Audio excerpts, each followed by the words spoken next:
তোমাদের কার কার বিকেলে এরকম চা খাওয়ার অভ্যাস আছে? আমার তো প্রচণ্ড পরিমাণে আছে। তো এখন চা নিয়ে বেরিয়েছি। আর এটা হচ্ছে আমাদের পেছন দিকের বাগান, যেটা এখন বর্ষাকালে পুরো ঝোপে ঝাড়ে পুরো ভর্তি হয়ে গেছে। এটা হচ্ছে আমার ভাগেনবেলিয়া গাছ, যেটাও এখন ফুল টুল ফোটেনি। আরেকটা জিনিস দেখাচ্ছি তোমাদের, সেটা হচ্ছে ফুলটা। কারো এই ফুলটা, এই ফুলটা কার কার বাড়িতে আছে? হ্যাঁ, রুটি করো।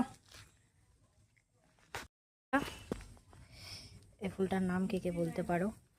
এই গাছটা বর্ষাকালে, এই গাছটা সবার বাড়িতে আই থিঙ্ক আছে, ডাল থেকে হয়। আর ফুলটা হচ্ছে সাদা।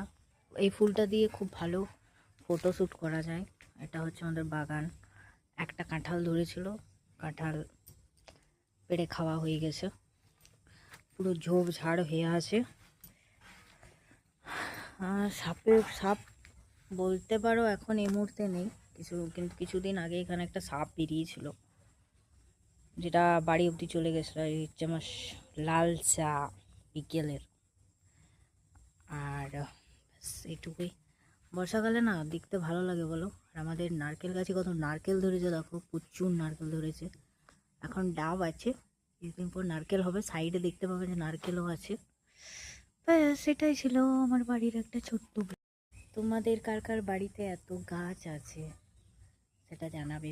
আমার বাড়িতে তো প্রচুর গাছ আছে। আর এখন আমি হাঁটতে যাবো, তার আগে চা আর তোমাদের সাথে একটু হালকা করে গল্প, যেটা না করলেই নয়। বিকেলে ভাবলাম কি করব, প্রচুর মশা এদিকে, বর্ষার মশা। সবাই কিন্তু বর্ষার মশার থেকে একটু সাবধানে থাকো, মা বলছে ওইদিকে যাসো না। চলো পালাই। তোমাদেরকে একটা শাক দেখাই, সেটা কিন্তু আমরা খাই, খুব ভালো, যেটা আমাদের পিছন দিকে হয়। দেখাচ্ছি দাঁড়াও। এই শাকটা, এই যে ওই যে পাতার মতন করা আছে, দেখছো ডাঁটি একটা একটা করে। এই শাকটা কিন্তু আমরা খাই। এটার নাম হচ্ছে শ্বেতপূর্ণ শাক। এটা খুবই টেস্টি, আমার খুব প্রিয়। সেটা এখন এই বর্ষাকালেই বেশি হয়, সবকালেই হয় কিন্তু বর্ষাকালে বেশি হয়। প্রচুর, চলো প্রচুর মশা, পালাই এখান থেকে। ব্যাস, টাটা। কেমন লাগলো ভিডিওটা জানিও।